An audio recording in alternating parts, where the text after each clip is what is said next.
and thank you for joining us at IAB Europe for the very first Digital Audio Day. So if you are in the UK, I hope you've got your coffee with you, your tea, whatever your scene is. If you're not in the UK, probably it's around lunchtime, so grab your lunch, please. We don't want you starving, and stick around with us. And if you're in the US or APAC, well, thanks for joining us. What are you doing up? Fear not, we're gonna be recording the whole of the event, so you're not gonna miss out. So please go back to bed. So my name is Clementina Piazza, and I'm automation lead at Spotify for the UK, and also the chair of IAB Europe's brand advertising committee. And today I have the pleasure of moderating the event with my IAB Europe hat on. As many of you might know, IAB Europe is the European level association for digital marketing and advertising ecosystem.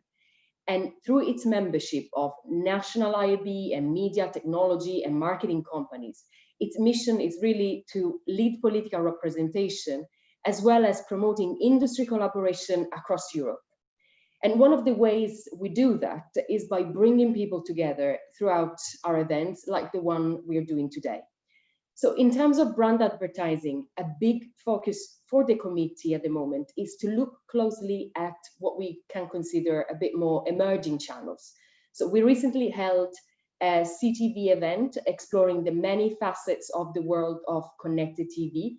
And today we are absolutely delighted to be able to bring you this virtual event to explore another new digital channel that is captivating consumers and brands alike. Digital audio. So why are we focusing on digital audio today? So it's no secret that digital audio is capturing a fair growing share of attention pretty much across the globe. In fact, Nielsen estimates that 79% of audio consumption takes place while consumers are engaged in activities where the visual media can't really reach them. As such, that's why it's becoming increasingly important for brands to integrate an audio strategy into their marketing plans and to get, a little bit creative with how they do it as well. So it is certainly an exciting new topic for all involved in advertising, and it will be very interesting for us to explore it a little bit more today. So today we have a stellar lineup of speakers, moderators, and panelists throughout our sessions. And to begin, we will shortly hear a deep dive into digital audio from our chief economist, Daniel Knapp. We will then go on to our first set of panelists to discuss the digital audio landscape in Europe and explore how stakeholders can really tap into the opportunity it presents. Next, we will hear from Chiara Ferraris, who is the GTM EMEA sell side at Google, and she will discuss the audio opportunity for publishers. We will then go on to Spotify's own Rak Patel, who will be chatting to Amy Butterworth from Tesco about why the future of audio, it really is now. And following that, we will go to our second panel of the day to further explore the future of audio and look at innovations as well as creativity in this channel. Last but not least, we will hear from Mike Midden at the IAB Tech Lab for more details around audio measurement and the initiatives they are working on. I think you can agree with me that it's looking like it's going to be a fascinating couple of hours. And we are extremely grateful to all of our experts for taking time out today to share their knowledge and expertise, as well as to all of those that have contributed to the digital audio guide. Yes, you're hearing well. We haven't stopped at creating this webinar today to share our best practices, thought leadership, and experience. We actually consolidated it all into written format in a digital audio guide that's soon to be published. And fear not, because we will obviously follow up once the guide is ready. So watch out for it, or look out for it. So I just want to highlight that every speaker is a member of IAB Europe. So if you'd like information on how to get involved with future initiatives or take part to future events, please contact Helen or Charlie. So Before we kick off, we just want quickly to establish the stakeholder breakdown of the audience we've got with us today. So, and we're going to do this with special effects and a very quick poll that you've just seen appearing on screen. So if you could please, complete the poll, got a minute or so or less, they tell me, and we'll be extremely grateful. And I'll quickly share, the results once we are done.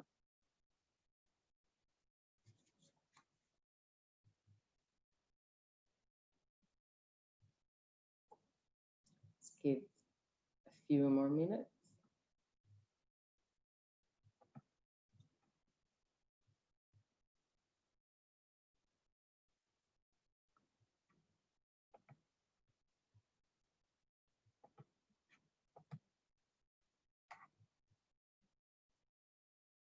So I believe all right. So, I mean, we've got the results here. So the vast majority we've got with us today are publishers, followed, I think, a little bit head-to-head between agency and ad tech. But we also have some medium press as well as advertisers. And then we've got a mysterious other section. So thanks, everyone, for joining us. And just a quick reminder, a bit of housekeeping. You can actively participate to today's event because each panel will be followed by a Q&A. So if you've got a question for any of today's panelists, please submit them using the Q&A section that you should see at the bottom of your Zoom window. So let's kick off.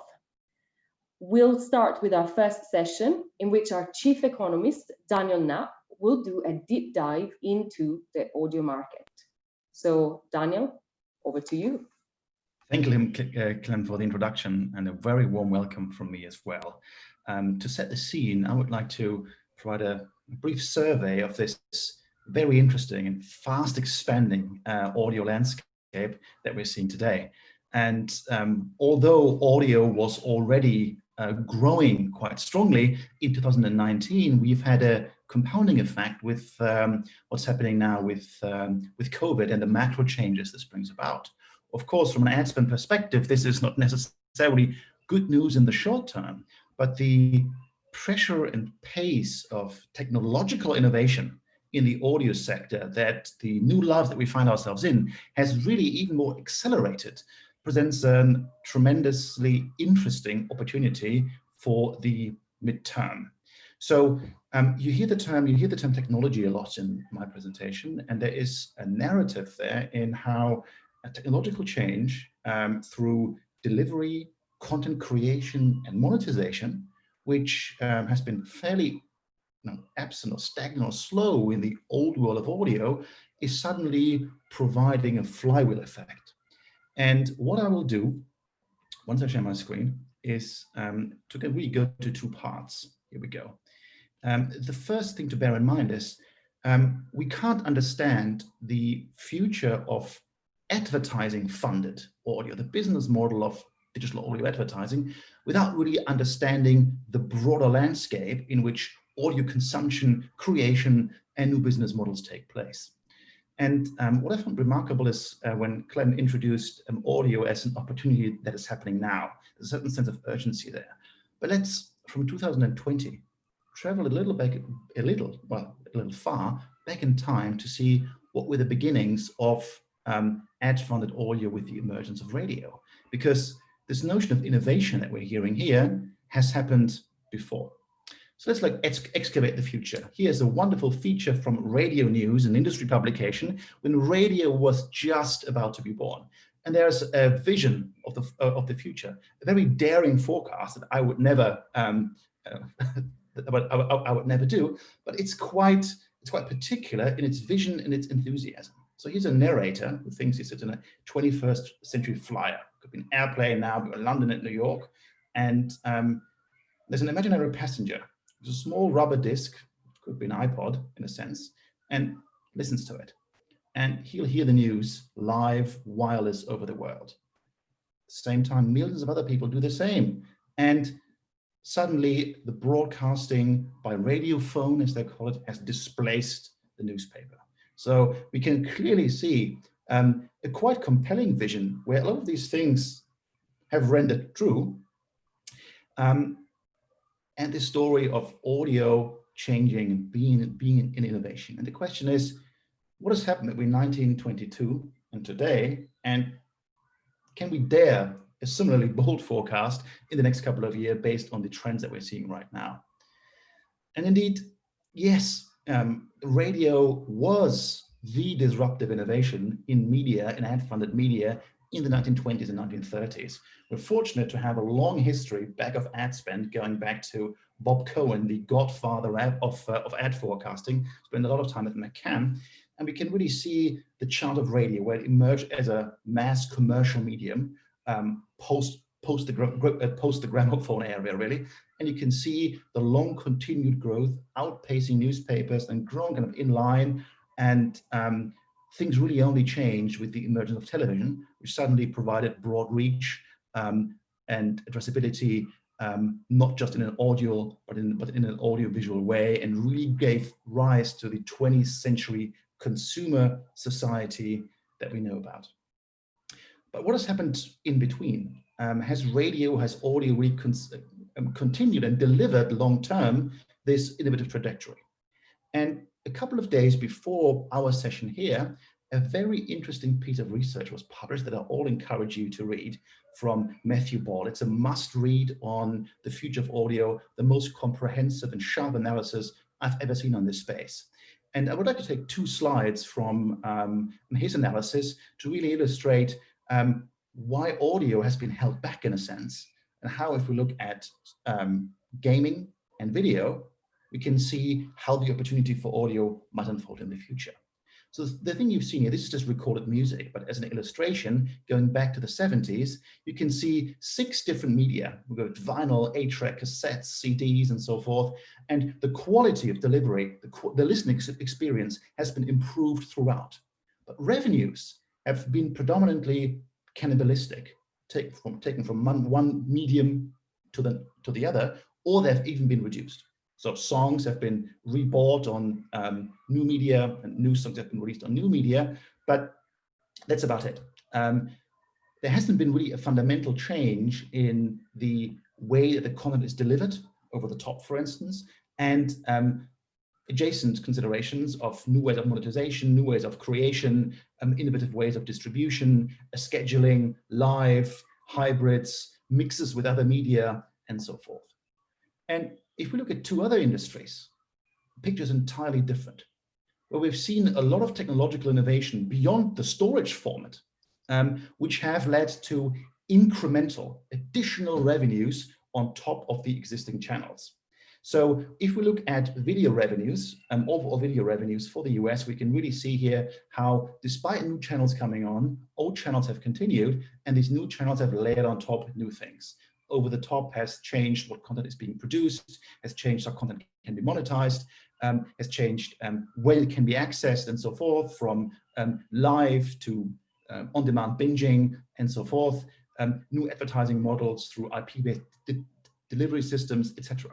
And the same we've seen in the gaming world, where we moved from the world of arcades, what's kind of out-of-home gaming, where you went into a dedicated venue, to the rise of the console, the rise of the PC, now the rise of the mobile, and suddenly we see social gaming platforms, we see massive multiplayer opportunities, we see rather Discord and other channels, adjacent industries coming up, which have all led, spurred by technological innovation, the massive growth of a new ecosystem of additional revenue. So the question is, how and when is the same happening in audio? And there's some things we can observe currently. First of all, we've always seen that radio time was drive time. And with the rise of connected cars and the installed base of connected cars exploding over time, there are completely new ways, of course, of consuming audio in the car environment. And this would be critical for programmatic audio, but also for other forms of ad monetization through audio, where we can now go over the top and have completely different experiences. We also see an explosion, obviously, of voice capable devices, although we don't directly see a correlation between voice assistants right now and audio ad revenue. It creates new consumption experiences, it creates new habits, it places audio firmly in the media consumption schedule of people, similar to how a connected device, smart TV landscape is changing the world of linear TV. So these are kind of two macro trends when it comes to the distribution of audio. But we can also see many other things happening, where we can see, to start, the mirroring of innovation that we've seen in the video space and in the gaming space coming to audio, where we have now streaming platforms, often concentrated, which can drive innovation. We have acquisitions through podcast networks, for instance. We have self-serve tools, really reducing the barriers of access to creating and distributing audio content.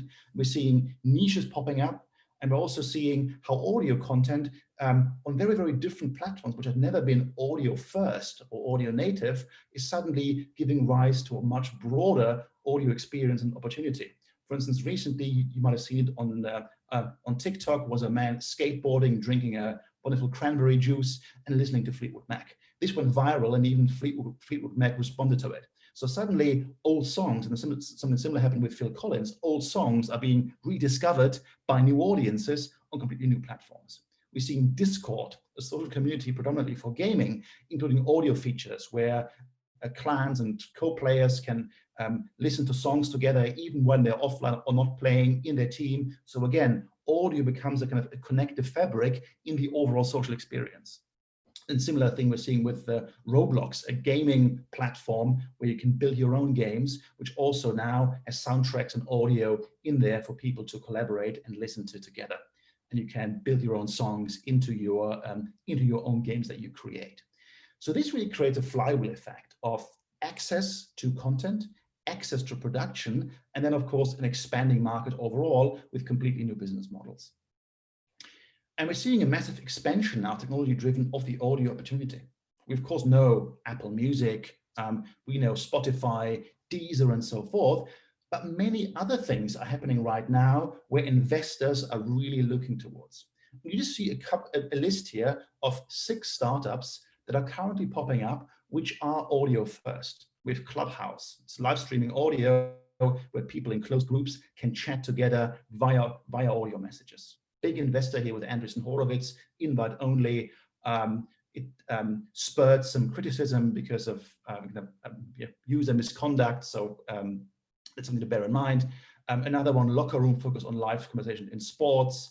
Geneva, private audio, etc. So in a sense, the WhatsApp for audio for closed groups. Chalk, Spoon, Rodeo, and you can see all the different niches that they're occupying. We can see that the next wave of social platforms are likely to be audio. So for instance, the founder of Rodeo says, it might sound strange, but what I really want to do is create the Snap, is create the TikTok for audio. So completely new things, detached from the primarily kind of radio-centric music listening experience to audio as a completely different social platform. And we're seeing the next frontier with all of this, accelerated by the COVID pandemic and the inability of people to together physically, as we hear on the Zoom. So on the left here, you see global live music revenue, which has been growing over the last couple of years into what's globally at around a $28 billion industry annually. What happens when people can't go to concerts? What happens if technological innovation disrupts and changes this immersive experience? An example you can see on the right, where we got the Travis Scott concert in Fortnite. Again, a gaming platform, so key to innovation, these platforms, with 30 million unique participants. We got 200 million YouTube views. The song, which was premiered here, topped the Billboard charts, etc. And now Fortnite does regular concert events with millions of live audiences. And we're seeing on the back of that now digital-first content, digital-first concert venues and immersive experiences being launched as startups, as you can see on the right. So, and this can democratize the concert experience with new merchandising, new sponsoring, where the barriers to access are lower, where even smaller artists who can't travel globally, can't travel all the time, can do concerts from dedicated studios globally, broadcast around the world, and also fans can consume more concerts as they don't have to pay that hefty ticket price. So here, similar to esports, a massive opportunity for advertising down the road as well. Back to advertising now from this massive opportunity. We're seeing, of course, radio advertising is a $6 billion industry in Europe. Not all spend for audio is coming from radio. A lot of it is incremental, coming from other media. But if you just look at the radio spend versus mobile broadband penetration per 100 inhabitants, you can clearly see that there's a disruptive potential here through the rise of digital access. What happened to our digital audio market in Europe in 2020? It was affected, like all other media, by COVID. You see it in the black line here: audio growth, digital audio growth on streaming platforms, digital radio, and so forth. It really did fall off a cliff in March, down approximately 19% in Europe, then down 25% in April, in May, slowly edging its way back. But although there's now material uncertainty around what's happening in Q4, which I haven't really reflected in the forecasts yet, you can see that the rebound factor, the potential rebound of audio, is as big as social. Social is, of course, needed for, in particular SMBs, but digital audio is going to rebound very quickly as soon as the market rebounds. We also see, if I compare my August 2019 forecast with the 2020 forecast, you see this dip in audio overall minus 2.1%, but then a massive resurgence in the next couple of years with longer accelerated growth. And this translates, if we look at the market overall, it will take until about 2023 until we are back on track with the forecast. So that's going to be a 2-year lag effect. But once this effect is overcome, the market will actually be, due to the trends I showed, have accelerated and be larger than the initial forecast. So COVID-19 as a short-term bad, mid-term actually a growth driver for audio. Within that, we see a strong growth in podcasts, still very small, around now single-digit percentage of digital audio ads, grown to around about 15% by the end of the forecast period here in 2023. Same effect, acceleration, and we're seeing faster growth than in the rest of the audio categories. What's behind this growth in podcasts? Podcasts are quite different. Podcasts are really now a superstar business. When you see the Spotify podcast deal with Joe Rogan in the US was a $100 million deal. We got exclusives like on Netflix with Michelle Obama. We're seeing BBC launching a podcast unit, celebrities who are not audio native celebrities moving into podcasts, doing their own. And we're now seeing key contracts in the radio industry. For instance, Howard Stern's contract with Sirius XM going to expire at the end of the year. So a lot of liquidity and vibrancy in this audio market. And it's exciting that this is a superstar business now, because this creates broad reach and brand appeal in a consolidated and centralized way, as we haven't seen it for many years in the overall digital space. And you can clearly see that brands are reacting to this and seizing this opportunity. If we take a look at the US, which is around 3-4 years ahead of Europe, when you look at how agencies are booking. So this is something from the IAB US, where you can see that the amount of pre-booked annual deals for podcasts have doubled in 1 year, whereas the scatter market has been significantly reduced. And this means, similar to television upfronts in a sense, that advertisers are at the beginning of the year placing their bets on flagship podcasts. So this is something that is likely to grow the market at the really premium end and not in the kind of low CPM long tail market. Measurement is key for adoption, and it has been holding back the market for a bit. So in 2009, look at the quote on the left, big advertiser interest, can we measure it? Not really sure it can scale. We got a lot of attribution providers right now working on measurement. It's still in its infancy, but getting better. But the appeal of particular podcasts and this brand draw that they have is now so huge that despite these limitations, if we look on the right side, there was just, again, a Spotify example, the conference calls are a goldmine. If we look at that, Omnicom signed a 20 million deal, small in overall terms, but big for the podcasting industry, which is so emergent, a 20 million deal for podcasts, despite limitations around measurement, which is a really, really encouraging sign for this market. What's growing digital audio ads? We got quality and trust, which is highly important in an environment where we're often talking about the integrity of the supply chain. We got the production consumption flywheel that I mentioned earlier, low entry barriers to production, high quality production, self-serve tools, an explosion of content. We got a high share of voice that audio has. It's highly, highly immersive, in particular, as people want something else than Zoom and want something else than video in these days. We got the opportunity of having data-driven creatives. And also there is the ad innovation there with formats that are driven by readouts by creators, but also some dynamic ad insertion, which is coming, and last year, this big star effect.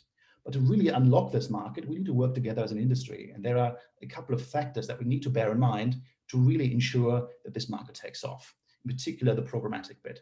So the ad-funded model hasn't grown at the same speed as the content. We need to catch up. The infrastructure that we often have wasn't built for audio. This is changing currently.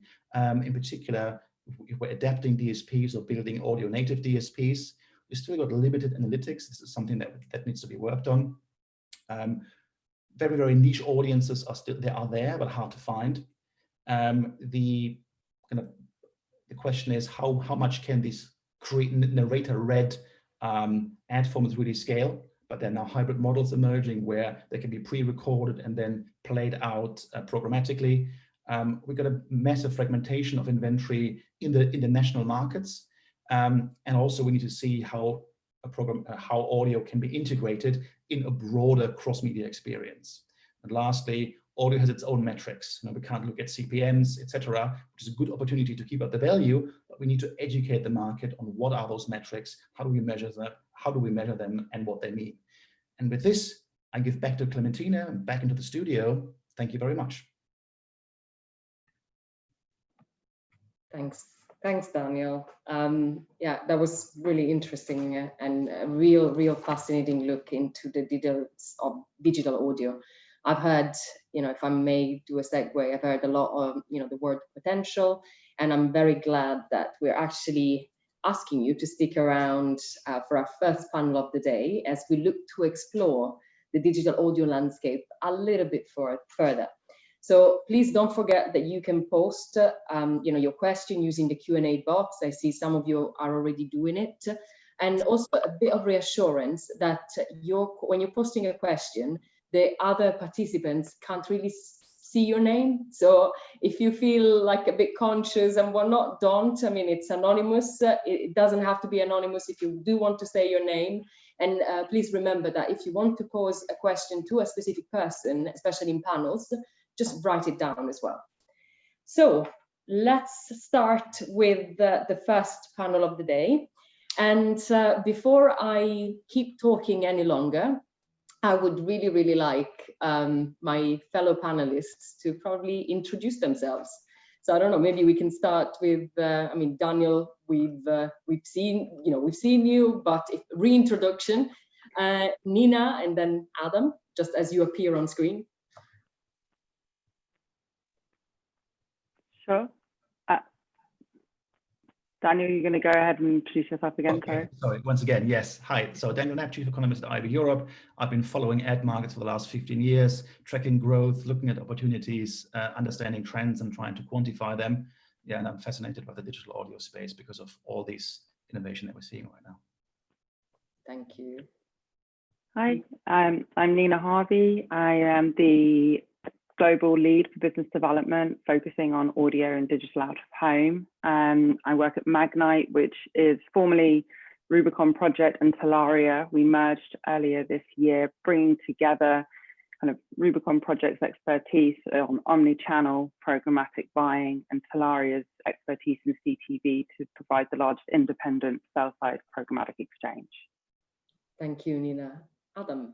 Hi, I'm Adam Bowie. I work for the BBC World Service. I'm the commercial business development manager, one of the commercial business development managers. My specialty is podcasts, and my background is commercial radio and in the UK as well. So I've got quite a lot of audio experience.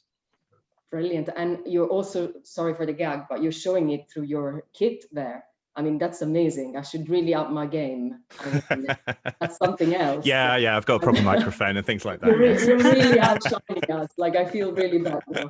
Yeah, beyond that. So really, our aim today with this first panel is to do a little bit of a whistle-stop tour, if we may, into the digital audio marketplace, kind of carrying on to the great presentation that Dan has started us off on, and really highlight the key, once again, kind of key opportunities, key challenges, and kind of highlights, right, for all of our listeners to take away with them and work on. So let's take a bit of a step back and kind of let's start from the beginnings, as they say. And what I'd like to kind of pick your brains on is definitions, right? So first of all, I would like, any of you, whomever wants to start first, but to unpack a little bit, what is that we mean by digital audio? So what that term kind of includes, what are we talking about when we're talking about digital audio? Any taker?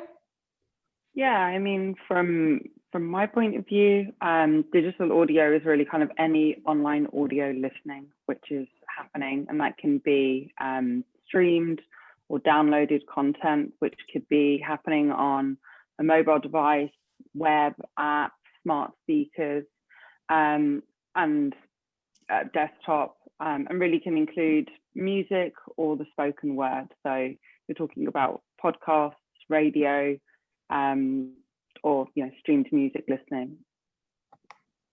Brilliant. Yeah, I'd agree with that. And I think you've got to think of traditional types of audio which have turned into that digital delivery. So from listening to radio and BBC Sounds to, listening to, podcasts or listening to what would have previously been purchased music, but now it's streamed music. It's absolutely everything. I guess it's really the mechanism, but it's audio and actually all those great different new types of audio that Daniel was just talking about that we probably don't even really think about it, when you get into Discord or listen to the concerts in Fortnite.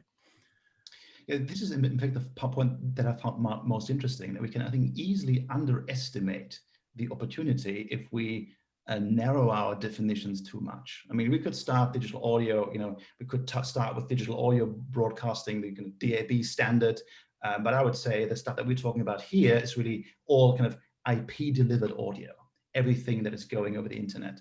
And within that, increasingly, I think it's hard to unpack, or it will become harder to unpack, what is really pure play native audio and what is kind of audio mixed with other things. So if we look, for instance, at YouTube, it's a video platform. It's often used as a listening experience. People have the video running in the background, but it's actually the audio experience that they're after. And with Discord and with Fortnite and so forth, it's an audio visual experience. It's kind of, in a sense, it's audio first, but the immersive experience of being there in audio, being there virtually but immersively, is enabled by having video. And I think this is something really interesting, where usually in a nascent industry, when we have blurred definitions, it's an obstacle for the market. And I think conversely for audio, actually, or uniquely for audio, having these blurred definitions is actually an opportunity right now.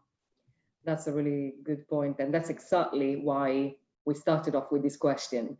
And that's why we're also starting, I mean, this is a bit of a sneak peek into the digital audio guide, but the first section, as we did for the CTB one, is going to be very much around definitions.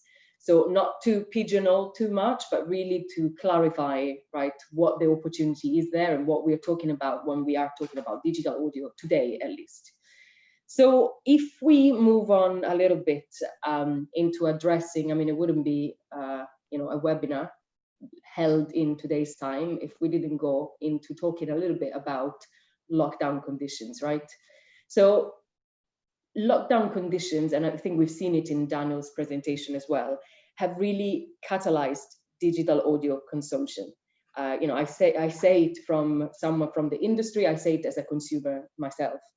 And so I really would like to hear your experience or, a comment from you all around what kind of trends you've seen, and do you think that this upward trend that we've seen, right, in terms of consumption, will continue. And I'd like you to distinguish a little bit, if you can, like in your answers, like the trends around consumption to the trends that you've seen in your job, right? Around actually, how much are we taking advantage of this upward trend in consumption? Like, is digital investment following that or not? So, Adam.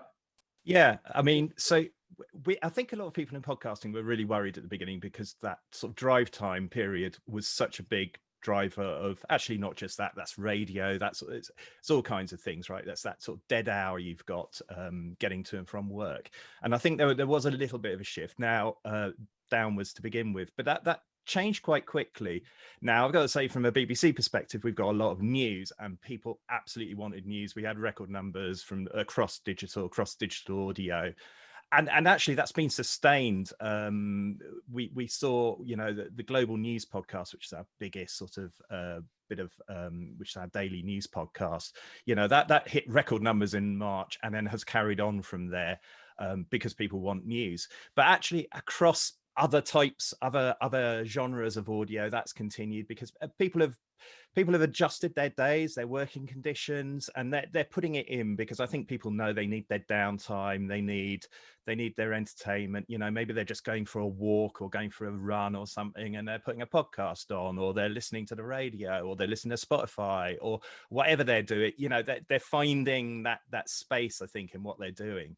And in terms of investment, I think people absolutely see it, particularly amongst younger listeners. So that they're driving this, right? And what tends to happen is, a few years later, older listeners come on board, and from the BBC, we have to reach, we collect a license fee in the UK, so we have to reach audiences. And we know that this is the way we're going to be reaching audiences in the future, as linear radio is, particularly sort of FM, DAB is maybe slightly more challenged. It's driving that to online and into new ways of reaching people in some of these new types of audio.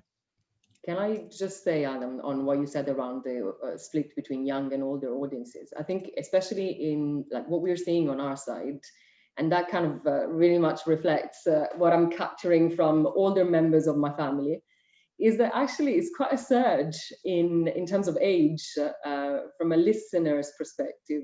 I think a little bit through kind of like fatigue, right? Like seeing or sight fatigue. Like it's, now that everyone is a bit more comfortable around, the channels available, how to access it and whatnot.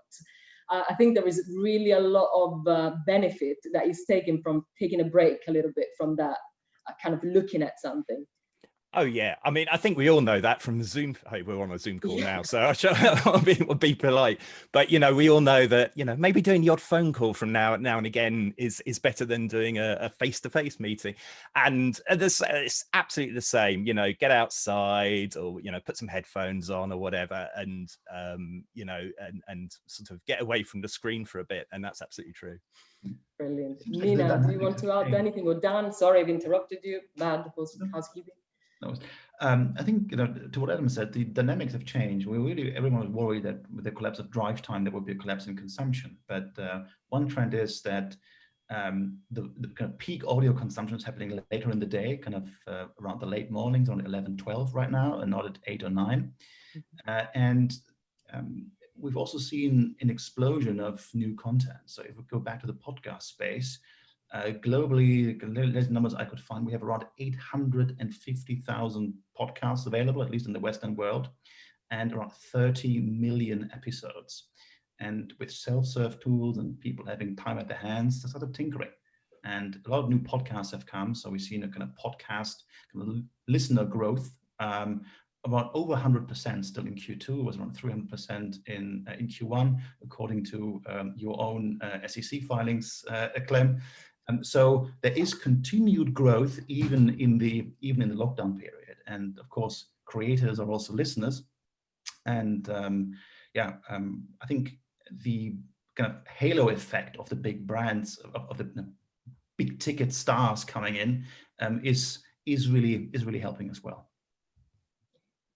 Nina, would you like to add anything? Yeah, completely. I think I agree, obviously, with both Adam and Daniel's points of view and on the growth that we've seen, and also that shift in listening behaviour. And there was actually quite an interesting report which came out a few months ago, kind of just over the summer, by the Rebound Factor, or Rebound Project, sorry. And they looked at audio listening across the EU markets. And actually they also had the US in there. The US was the only market which didn't see a growth in podcast listening, but you actually saw across many of the markets like double-digit growth with regards to podcast consumption. The UK was at 21% increase, Germany 19%, Norway 14%. So you're seeing kind of across most of Europe these increase in podcast listening in comparison to pre-COVID times. So there definitely was, I think, an initial reaction of concern with both ad spend and as audiences adjusted to this new working from home environment, where we did see listening impacted. However, that definitely rebounded very quickly. And so you then saw these numbers actually coming back. And I think, you know, both to Adam's point around kind of the relief, and Daniel talking about, you know, people now are just changing and they're having a different experience listening. You're really seeing that come through within the numbers. And likewise, you know, platforms again like Spotify, bringing together this podcast inventory into a listening experience which can include your music in the same place. You're seeing, you know, your numbers again, you know, to Daniel's kind of point that he mentioned, Daniel Ek, CEO, SEC filings, was that he's reported seeing 29% growth in podcast listening happening on Spotify, and your numbers have kind of got back to pre-COVID numbers, and now every day is considered a weekend listening, which is where you're seeing your peaks. So actually we're seeing a real rise in general streamed audio listening behaviors, which obviously is brilliant that audio can provide that user experience for people where they're able to change their consumption habits into something which they're leaning into, which they're finding so rewarding for them. And from an advertising point of view, we're seeing advertisers leaning into audio too. And I think there's a number of factors for that. I think, again, initially when lockdowns came into place, a lot of ad spend was paused as brands were dealing with the situations and were trying to recalibrate their messaging, which maybe was no longer appropriate in this new pandemic world that we're in. And then we saw the ad spend coming back in. Those campaigns weren't cancelled, they were just paused and recalibrated and then reactivated. And what you see is actually there are opportunities now for brands to experiment with audio where maybe they would have previously been a video buyer. They're now actually thinking about, are the optics of my video creative, appropriate, or do I want to create a new video creative that includes people wearing masks or having to be socially distanced? Maybe there's something that I can do in audio which enables me to still deliver that message and have that connection with a particular, you know, audience segment that you're trying to reach, without me having to kind of maybe dampen it with bringing in kind of appropriate COVID pandemic creative elements into my campaign. And so you're seeing new advertisers starting to come into audio as a result of that. And then additionally, what's exciting is that we have seen on our platform an interest in not only new brands coming into audio, but also experimenting on buying in new environments, new platforms. And so smart speakers, for example, with more people being at home, we've seen campaigns being planned and executed, you know, programmatic guaranteed delivery mechanisms for those campaigns as well. So I think, you know, with any kind of crisis, there's always an opportunity for innovation, and it can force people to think outside the box from a creativity point of view. And so I think the ability for audio to provide that flexible environment, which is so valuable, has really been one of its strengths over the COVID period. Brilliant. And Nina, I think you've touched upon, and this is going to be, unfortunately, I do imagine Helen kind of pointing at me if we were in the same room saying, oh, time is almost up. So I'm going to cavalcade this point, you know, one of the points that you've raised, Nina, around opportunities, and especially kind of doing a bit of a segue and saying that, you know, one of the opportunities that we've been told, right, one of the feedback that we've received around, you know, the opportunity that audio brings, quoting you around kind of flexibility, is also from a creativity standpoint, right? it's, unfortunately, I'm not a creative, I'm not in the creative world, but it's a much quicker to put together and produce an audio ad than it is to perhaps do the kind of audio-visual version, right, of a messaging. So that innately kind of brings the opportunity to really quickly experiment, right, and change and tweak in a much easier and which much less kind of like production work that other medium might bring. So before I kind of shut up, I would like to hear kind of Adam's and Dan's kind of view around, do you want to add anything more to what Nina said around opportunities? And do you want to flag kind of agreeing or disagreeing with what Dan kind of raised? What can we do as an industry to make everyone more at ease in investing into this channel? I think the exciting thing is the range, and I think that Daniel was talking about maybe the volume hasn't, the investment hasn't kept up with the volume. What's really interesting is now there are so many niches. If you want to get people who are interested in yachting or I don't know, it's, whatever kind of niche you're, scuba diving or something, there's probably some podcasts or some digital audio that is absolutely super targeted at those people, and they are really paying attention and they're really enjoying it and deeply immersed in it. They're listening on headphones, so the messaging you're bringing is as targeted as any other kind of media. And I think that's the great thing. And then on the other side, you've got these massive big name talents coming in, as we've talked about, which bring with them enormous audiences, and so you've got the bulk as well. So the exciting thing is, that it's both ends of it. If you're big brands and you want to reach lots of people, that's great. You can get on board with this stuff now. And if you're super targeted, again, great. And you've said, as we've said, audio advertising need not be expensive. I still think you need to put some time into it. I don't think it's like the last thing you do after you've just spent 3 months planning your multi-million-pound shoot. Oh, let's knock off the audio in an afternoon. Do put some effort into it, because great ads are just great ads and great audio. But that would be my thoughts. I think this effort to put in, I think it's key. It can be cheaper, it can be easier to experiment, but brands have operated in a primarily visual world for the last 50 years. And to really make audio fly, they need to think, how do I sound? What is my oral identity? The jingle is the new logo. Do we get the right narrator, etc.? Casting the right voices. So I think a lot of the traditional radio expertise is actually incredibly valuable in this new world, because for audio to thrive, we need really experts of sound and the spoken word, which so far, just because how digital involved as a visual medium, are maybe not that widespread. And one point is, despite all this excitement that we're having collectively, we always need to bear in mind we're really at day one of this industry. The total display ad market in Europe, banners, video, and social, and so forth, is around 30 billion euros. Audio is maybe 1% of that.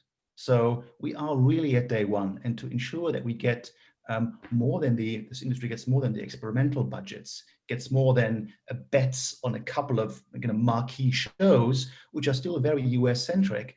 We need to understand measurement. We need to understand attribution. At a certain budget threshold, the CMO needs to be armed to go back to the CFO and say, listen, this stuff really works at scale and we should invest more in it. Thanks, Dan. And I'd like to kind of conclude, unfortunately, we're kind of out of time, but with one question at least from our audience, which again is a nice segue from what you just said, Dan, about measurement and how do we, if you put your money in, how are you sure that it's working for you? And that's about, a question from the audience, what metrics are advertisers using to measure the performance of audio? And in half a second, I can tell you, I'm seeing it all at the moment. There is a slightly amount, I think, of, there's testing in the sense of how advertisers and agencies with them are measuring this channel. I'm seeing, reach, listen through rate. As always, I mean, that's a bit of wishful thinking, but I like to see, deeper as well, like how, audio really can contribute to what's considered like performance, right? so we can, move a little bit from considering it just a top to mid funnel to something that actually does kind of create a meaningful opportunity for, moving your bottom line. But I promised I was going to shut up. So we want to do a quick round of answers, starting from Nina, maybe onto, in your experience, what do you think what you're seeing in terms of metrics? And then we bring it to a close. Yeah, so I'll say from a programmatic point of view, when you're buying streamed digital audio, everything that you're getting in your usual programmatic buy, you can get with audio. So you can have all of your measurement that you would expect to see, being able to look at event signals as per quartile listening is happening, as well as being able to target, retarget, frequency cap, and have full attribution. So I think, on the streamed digital audio side, the benefits of programmatic, which have historically always been there, continue to exist in the audio world. There isn't any issue there, I would say, with regards to data and measurement. Where you have concerns when it comes to programmatic buying in audio is really in the download environment, and you're talking really there about podcast listening. And that's where there are challenges, because there is this lack of data and measurement, which is really down to, where most of the consumption still happens, which is in Apple. There's very limited listener data, which is shared by Apple. And so that's a real challenge, which we as an industry all need to be able to work to address. And that's something that we need to work with the platforms and the hosting platforms to be able to try and enable as much data to be passed through the bid stream as possible, and using measurement, etc. But I would say that, generally when you're looking at audio buying, there's numbers of reports that you can see with Nielsen looking at the value that display advertising, the audio has in comparison to display advertising, over 24% increase in brand recall, and with podcast buying that's happening, that also has brilliant results, over 60%. You can see case studies that have been done by Midroll, for example, and the impact that audio can have on conversions delivered by campaigns that are run through podcasting. So I think there is measurement there. There shouldn't be a misnomer that there is no measurement at all. And there is definitely value which marketers should be aware of buying in both the streamed and the download environment. Super. Adam, would you like to add anything to that? Yeah, the one thing I'd add, I totally agree with Nina, 100% there. And I think the one interesting thing, even with podcasts, is we're seeing sort of a subtle shift now from downloads to streams, because as data becomes more plentiful, I think fewer and fewer of us have worries about data caps and so on. The old model of podcasting was very much designed for you download at home, maybe when you plugged your iPod into iTunes. I mean, that's how it kind of started.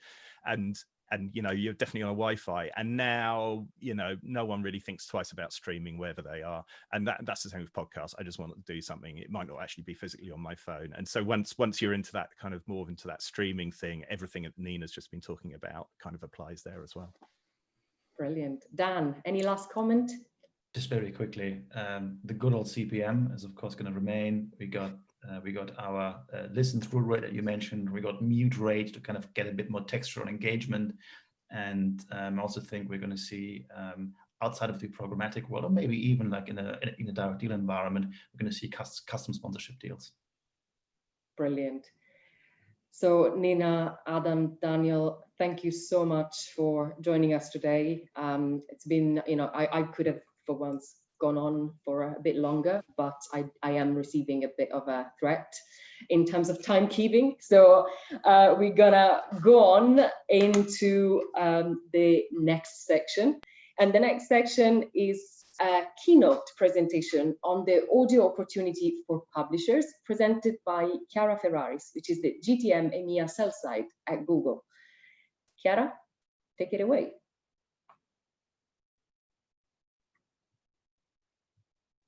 Hello, thank you, Clementina, and hello, everyone. Let me just share my screen. Brilliant.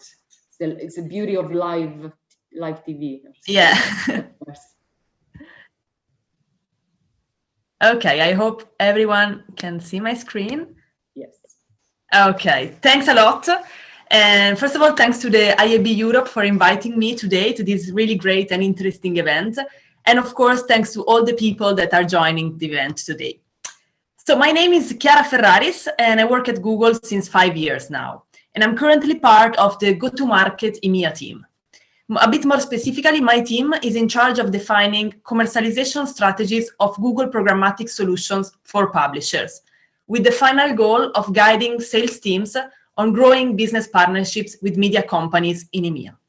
So within my scope, in the last year, more or less, I've been working quite a lot on audio, and specifically on commercializing solutions to monetize audio inventory through our sell-side platform, Google Ad Manager.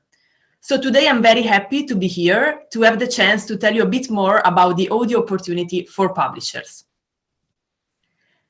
Let me start by saying something that I think was already said by the other people before me, that digital audio is definitely an increasingly exciting space. But frankly, I believe it is still an underutilized channel for the advertising. We saw the data from the annual presentation before, but I would only add that, for example, eMarketer predicted that this year, 2020, will be the first time when people will spend more time listening to digital audio content than terrestrial radio. And also some initial data from Comscore indicates that this is even more accelerated due to the COVID-19 emergency. Furthermore, still according to eMarketer, if we take the overall digital specific consumption, this year, US adults will spend more time with digital audio apps than any other mobile app activity, including social media, video, and gaming. So I really don't think this should come as a surprise to anyone, especially in the audience today, because audio media and sound-based interactions are increasingly becoming more and more integrated into our everyday lives. So let me mention a few examples that everyone could relate to. First of all, the continued growth of popular music platforms. Just to name a few, Spotify, Pandora, SoundCloud, and YouTube Music. Then, the emergence of podcasts as a media phenomenon that is becoming an instrumental part of millions of people's everyday lives. And of course, finally, the proliferation of new internet-connected devices like, on one side, smart TVs, but more specifically, audio and sound-first technology, like, for example, the assistant technologies and the smart speakers. But if we go a bit beyond this increase in user time spent, we can clearly see that the growth opportunity of digital audio sits in the fact that we are seeing the rise of new moments when we are finally able to connect with users. And these moments are extremely valuable because usually they are moments when users are not reachable with visual formats. For example, when a user is exercising, when they are working, when they are commuting, or even relaxing. And this means, of course, incremental reach and frequency for advertising campaigns. From an impact perspective, audio ads are also unique, especially if we compare them with visual-first formats. Why? Because they have 100% share of attention from one of our most acute senses as humans, which is the sense of hearing. So as a result, they don't face the same congestion and what we could call banner blindness that display formats can have. There is a strong evidence, in fact, that suggests that capturing user attention with sound-first storytelling can make the ad messaging even more impactful. In fact, some research from Spotify and Nielsen together found out that, on one side, audio ads can drive on average a 24% higher recall than display ads. And additionally, multi-format campaigns that include audio ads show a 160% increase in purchase intent if compared with campaigns with video-only ads.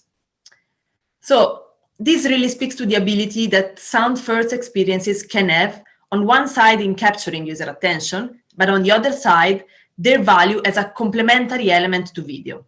So it's clear that the impact of reaching users in different contexts can drive better brand outcomes. So we all see that digital audio has the full potential to be a critical component to any media plan. But now let's look at it from the publisher's perspective.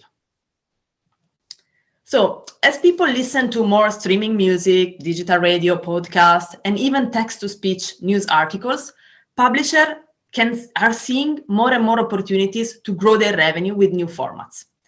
So basically today, they have the possibility to revitalize this, we could say this century-old format, which is audio, with new technologies. So historically, we could all agree on the fact that audio advertising has not kept the pace with the online advertising world. And publishers who have experimented to sell audio ads were required to do that directly, or sometimes by implementing some technical workaround. For example, by retrofitting video ads into a digital audio ads format. And of course, this resulted in poor listening experiences for the users and limited revenue for the publishers. So, to help publishers monetize their digital audio content effectively, Google Ad Manager is finally now expanding support for audio ads, launching new features like programmatic monetization for audio ads, dynamic ad insertion for audio, and new forecasting capabilities. All of these new audio features that, by the way, are currently in open beta in our product, are important not only for the publishers, who is finally gaining the opportunities to monetize digital audio content, but they are also good for the digital ecosystem in general. Why? Because on one end, they make the advertiser able to reach more relevant audiences in new moments, so the moments that I mentioned at the beginning, but at the same time, they allow users to experience better quality ads in the audio environment as well. So I think, like, when we talk about publishers' monetization of audio content, I think it's very important to have in mind that there are different types of audio inventory.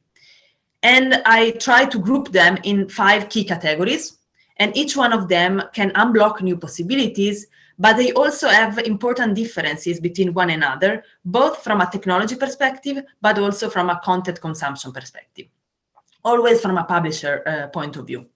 So let me give you a quick description of the different categories. Let's start from the first one, music streaming. Music streaming is any music service that on browser or on app, and can be described as a set of audio clips specific to an individual user streaming in an online environment. The second category is streaming radio. It's pretty straightforward. So streaming radio is any sort of radio which is streamed over the internet to a digital device. And usually it's streaming live stream, which means that many users are listening to the exact same content at the same time. This is the key difference between the streaming radio and the music stream, the live stream element. Then we have text-to-speech, TTS. Text-to-speech is any articles or, more in general, any written content that is converted to audio using voice actors or specific TTS, text-to-speech technologies. Then we find podcasts. We have spoken quite a lot about podcasts, and to be clear how we can describe podcast. So podcast can be intended as any audio content that a user can download or stream, which is typically distributed via an RSS stream across a wide range of third-party platforms. And finally, the last category, smart speakers, includes here any sort of audio content that is created and consumed via a smart speaker and assistant device in general. So today, Google Ad Manager current solution is able to fully support the first 3 categories: music streaming, streaming radio, and text-to-speech. When it comes to podcasts and smart speakers, we are currently working very hard to develop a monetization solution. We have started this year by running a podcast pilot with AdSense, but we are currently exploring the development of podcast and smart speaker solution for Ad Manager, with a final goal of making sure the publisher will be able to grow revenue across these emerging formats very, very soon. So let me ask you a question. So what is the key element today for publisher when it comes to audio monetization today? So I really think that the key here is the possibility to manage audio together with other formats and develop a true cross-format monetization strategy across audio, video, and display content. And that's exactly the idea behind the new Google Ad Manager audio features.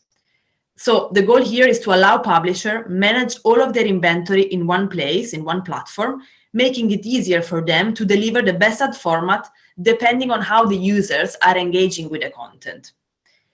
I would like to give you some examples, some use cases of audio monetization across different categories, because I think this could clarify the importance of monetizing seamlessly across different formats and types of inventory.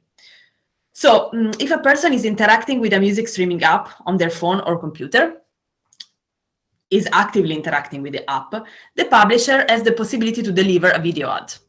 But if the streaming service is running in the background, and the user is not actively on the page or on the app, the video ad is not the best format. In this case, it would be much better for the publisher and the advertiser as well to serve an audio-only ad. In a different situation, when users are listening to their digital radio in-app or in browser, the publisher can insert ads into live audio streams across a variety of devices by using the dynamic ad insertion functionality. So I think it's really clear that these features help audio publishers delivering the right ad format to the right device at the right time, allowing them to provide a high-quality ad experience for the users, but at the same time, maximizing the revenue. Let me give you a concrete example of a well-known publisher, Tunein, which is an audio streaming service that delivers live news, music, sports, and also podcasts. They are currently using Google Ad Manager audio features to manage all of their inventory across formats. And they have recently stated that Ad Manager really helped them to streamline their business by, first of all, increasing the operational efficiency, then monetizing more effectively, and finally, very important, keeping providing a better user experience. On top of formats and type of inventory that we have already described, another important element for publisher today is the access to the demand. Ad Manager gives the partners the flexibility to sell their audio inventory any way they want, whether that's through programmatic guaranteed, preferred deals, or even open auction, but also through more traditional like reservation and direct sales. What is key here is the fact that with programmatic monetization capabilities, publishers are finally able to unlock additional demand for the audio inventory. This demand could come from different sources, from all the authorized buyers, which includes third-party DSPs, from DV360, of course, and in the future, also from Google Ads, with a final objective for publisher to maximize fill rates and revenue. Let me tell you something about Spotify. Spotify, that we all know as one of the world's most popular audio streaming companies, launched audio programmatically to make their inventory available to more advertisers and grow revenue. I would like to directly quote the words of Greta Lone, who is the head of global automation sales at Spotify, who recently said that it had always been our top priority to give our clients the flexibility to transact in the way that makes the most sense for their goals and objectives. And programmatic helped us make audio inventory available to more advertisers and grow revenue. So you can clearly see the importance of the programmatic demand for audio in the audio space. But let's take a step further. Beyond programmatic and beyond also the functionalities like the dynamic ad insertion for audio, we are also launching new capabilities in Google Ad Manager around audio forecasting.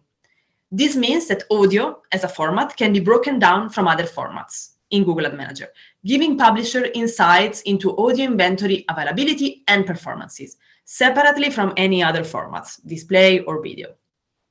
Forecasting, of course, is based on historical data, but it takes into account also seasonality, with the goal of projecting how many audio impressions a publisher could have available. And this, of course, will help in planning campaigns and growing revenue. These features that I have explained quickly to you are actually just the beginning for audio monetization. So as mentioned before, we are actively exploring solutions to allow publishers growing revenue across emerging formats. That could be podcast and smart speaker tomorrow, but maybe other new raising formats in the future. So at this point, for the sake of time, I'd like to close my speech by suggesting all of you to stay tuned for future audio monetization solutions and opportunities. Because I really believe that audio is a great opportunity for many publishers, not only for audio-specific publishers, but for many news and content producers in general, because it will help them grow their business in the long term and in a sustainable way. If you have any question or comment or you want to reach out, I'm really happy to receive your emails. So here you can find my email address in the slide. And so thanks again for listening, and thanks again to the IAB Europe for giving me the chance to speak at this great event today. Thank you.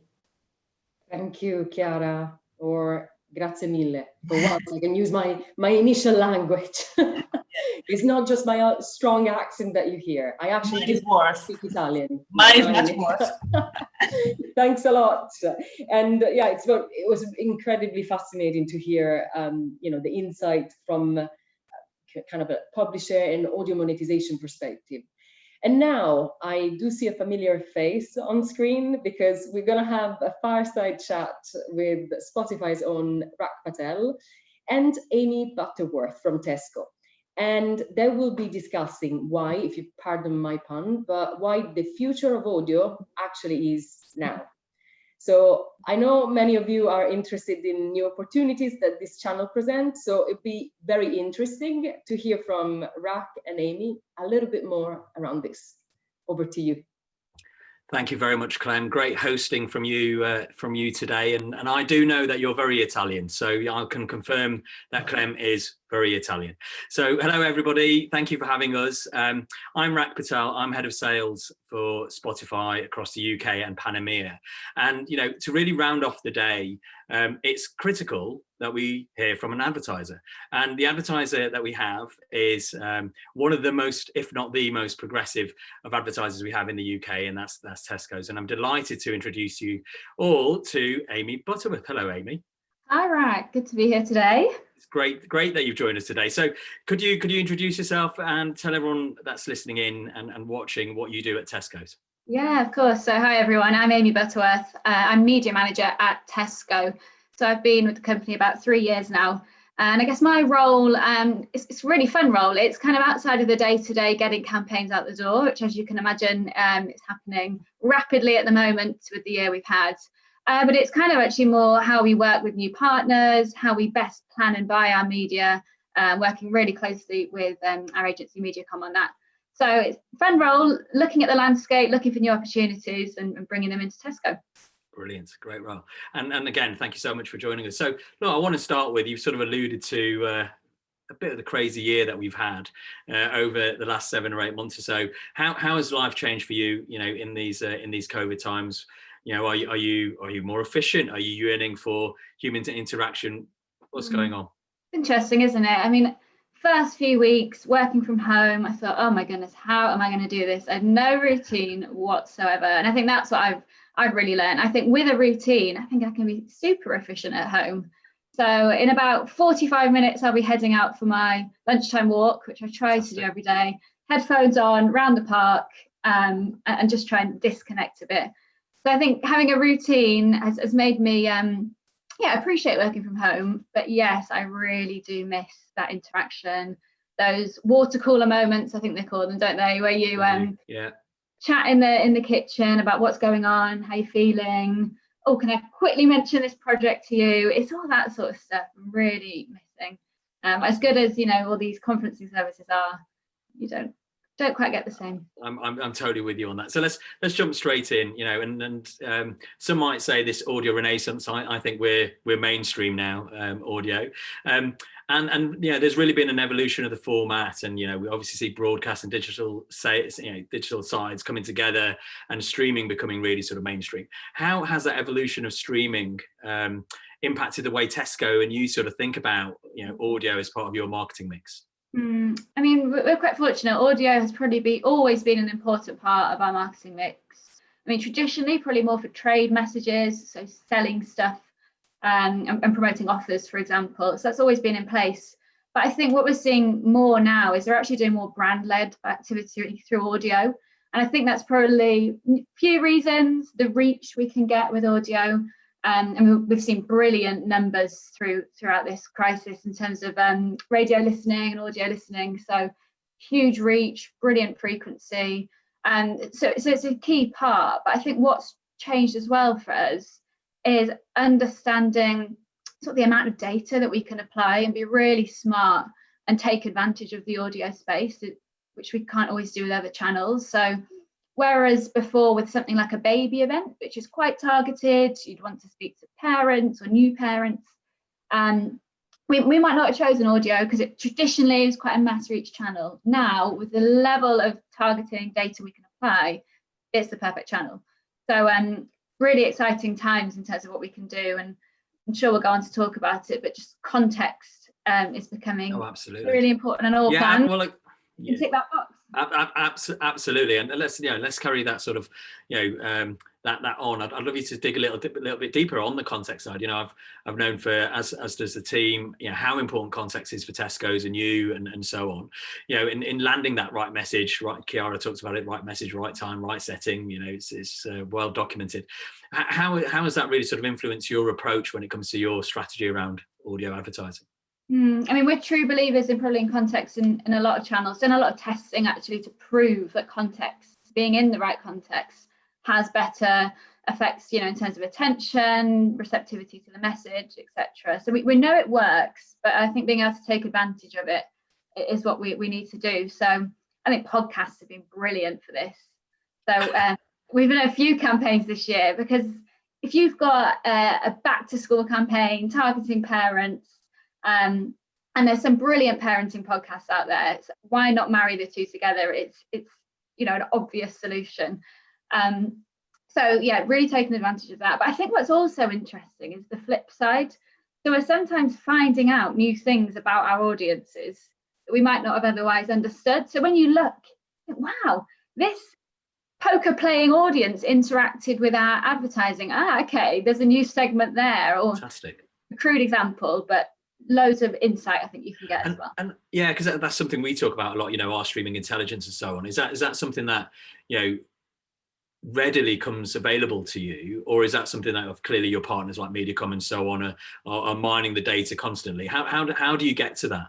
Yeah, absolutely. So yeah, Mediacom pivotal in that, and straight after a campaign, or during campaign probably, and straight after, we're analysing, right, who engaged with this, and understanding where the new opportunities are. And then so you might see this new segment, didn't think they'd be interested in this campaign. You try it out on the next campaign, and again, it goes on to perform really well. So that data is invaluable to us.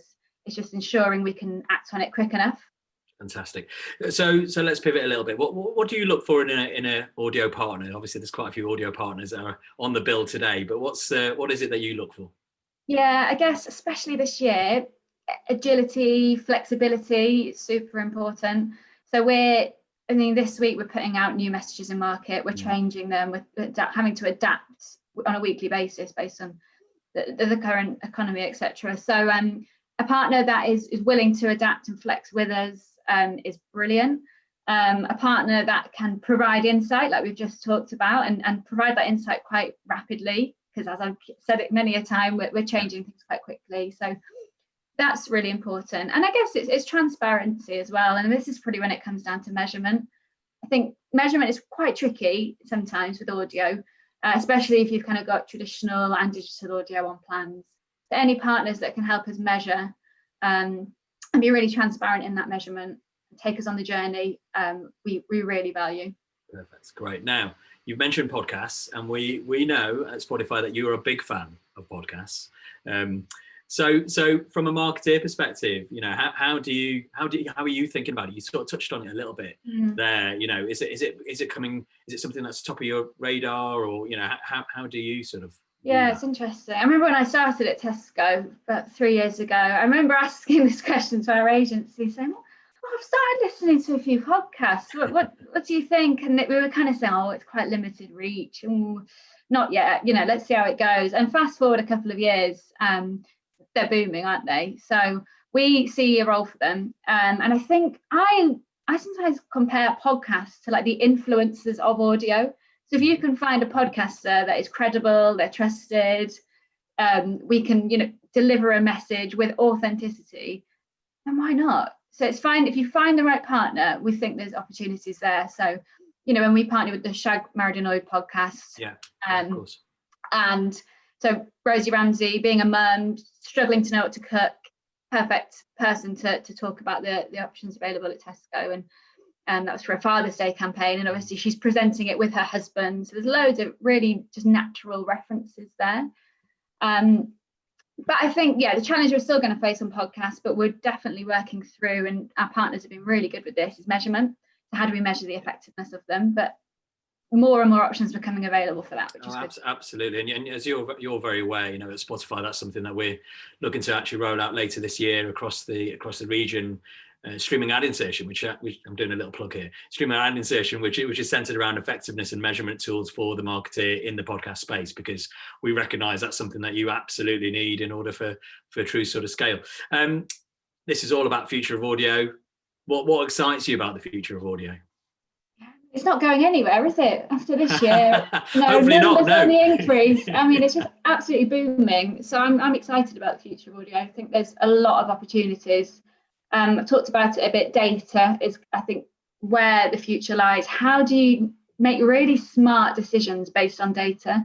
So how do you, I think you guys have been really good at this with some of the campaigns you worked on. So I love the This Girl Can example, where you're analysing data, analysing playlists, and analysing behaviours to then serve a relevant message. I think that's really smart and a space we should be exploring even more, you know, as we onboard more and more data. Smart speakers, I guess, that's quite interesting, isn't it? More people at home, more people buying these speakers. I mean, I think we see a resurgence every Christmas, don't we? Someone will get them as a gift. How do you react to that? Do you change your creative message? That's something we're looking into at the moment. Should we be adapting creative based on device? So I think there's lots of opportunities. It's just keeping on top of them and being able to adapt quickly enough. And how yeah, exactly that. How do you sort of think about that? Do you think about that as a, you know, that this is something I'd like to test over the next 6 months or a year and so on, and then see, is that the way you're sort of continually always sort of looking at, you know, particularly these, you know, future innovations and so on? I guess we have like a test and learn plan for the year, so we kind of know, right, this is on our roadmap, but there's always new stuff being added, and so we've kind of got this roadmap laid out, and then there'll be relevant campaigns that come our way, and we think, Valentine's Day, right, that is the perfect time to test smart speakers, for example, and work with MediaCom to put quite a robust testing structure in place, because I guess there's no point testing if you're not going to learn and adapt and implement it going forward. So yeah, always looking for new things. Great. Right, now can you believe we're almost out of time? So crazy. We could have, you know, we could have gone on for much longer, but I want to let's finish on, you know, your personal favorites. So why don't we do that a little bit to close us out on? So what are you listening to at the moment, and how much do you love podcasts? Is it all podcasts at the moment, or is there a bit of music in there? I'm mainly podcasts now. So as I say, my lunchtime walk happening in roughly half an hour, I'm loving foodie podcasts. It's not just because I work at Tesco, but I love a bit of Jessie Ware. I know she's been around for a few years now. Jessie Ware and her mum on their Table Manners podcast, brilliant. James Acast's podcast, Off Menu. So really similar premise. It's people talking about the food they love, but I think it's brilliant. And I listen there thinking, oh, what would mine be? That keeps me entertained. And I do love a bit of true crime as well. True crime. Yeah, I think it's so gripping, and I think you just get so lost in it. I'll finish my walk, get back in and think, oh no, 10 minutes more, please. So yeah, that's what's on my radar at the moment. An interesting fact for you on true crime. So it's one of our biggest categories on the platform, and 70% of those that listen to true crime are women, actually. So, you know, it's there you go. It's a really, you know, sways that way. Amy, that went so quickly, and you know, we all know how busy you are, and particularly Q4 is quite a busy quarter for you and so on. So we're so appreciative of you taking out the time to come and join us today. That was incredibly insightful, and thank you so much from me, from Spotify, and obviously everyone at the IAB and those that are listening. Thank you so much. Thank you, Rack. That was great. Really good to chat. Take care. Bye now. Bye. Thanks, Amy and Rack. That was really insightful. I'm definitely part of the true crime aficionados. I am known for a bit of binge listening by my family members, but I will not dwell into that. And instead, I'm going to go on into introducing the next section.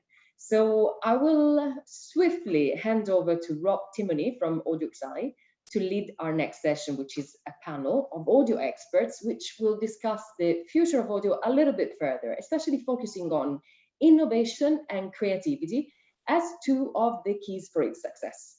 So over to you, Rob.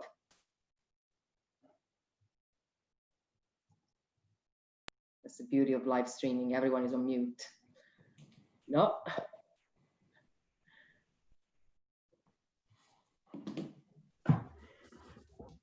Rob. We've got Rob. I see familiar faces. I think. So one message to the directors of our web streaming here. Rob is saying that he needs to be added. Oh, he's been added. I see him. See the beauty of live streaming. Anyhow, Rob, over to you. Perfect. Thank you very much, Clementina. And firstly, thanks for everyone for joining today's panel. Thanks to IAB Europe for putting together such an excellent one. My name is Rob Timoney. I'm Business Director of Audio XI, which is Ireland's largest digital audio exchange. And I'm also Chair of IAB Ireland's Digital Audio Council. We've got a fantastic panel here for you today with a variation of backgrounds across digital audio. So just to start, I'm delighted to be joined by Mumal Sheikh, who is Senior Product Manager at Oracle and closely works with some of the largest audio publishers in the world. So Mumal, thanks for joining us. Secondly, we have Artur Semyonov, who is Head of Product and Innovation at Xaxis across the EMEA region. And he has been working on their audio initiatives since 2015, I think, Artur, if I'm right. Correct. We are joined by Elsa Kalervo, who is Digital Audio Manager in Bauer Media Finland and also Chair of the Digital Audio Task Force there. So Elsa, you're very welcome and thank you for joining us. So our panel today is all around the future of digital audio with a focus on creativity and innovation. And according to the latest IAB Europe Attitudes to Programmatic Advertising, digital audio is earmarked as a key driver for future digital investment. So really what we want to look at here are what are the biggest innovations in digital audio and really what does the future look like? And if we look at creative in the audio environment, it's something that personally I'm hugely passionate about. So let's start there. A nice broad one to open. And really what we're trying to understand is why is creative so important in the audio environment? So Artur, we might jump to your good self first on that. Happy to kick off. Thank you, Rob, and thank you for the intro. It's been I've been listening to the full agenda. It was very interesting to hear all the ideas. I think from a creative point of view, well, arguably you can say that the creative for audio in audio environment is especially important, given the immersiveness. If you think about listening in the headphones and the streaming music, or specifically when you're listening to the podcast, for example, you get of the listener at this point, and the creative aspect from the advertiser perspective needs to be tailored to that environment, very personalized environment, and tailored to have a proper tune of the audio ads to make sure that when you have the full attention of the listener, it's properly adjusted for the environment. And on the back of that, I think from evolution of the digital audio and programmatic coming into space, there's definitely much more data points and options that can be used to actually play around and be creative in this aspects from the advertiser. Absolutely, and it's something that I look forward to getting stuck into in a couple of questions time, Artur. And Elsa, in your eyes, I suppose from the publisher point of view, why is creative so important in the audio environment? Mm-hmm. Well, I think emotion is the key here. Studies have shown that the best ways to affect feelings and conjure up memories are through senses of smell and hearing. Now, in the ads that smell are kind of hard to come by in the digital world, but hearing we can affect. So that's why I think creativity in audio ads is so important.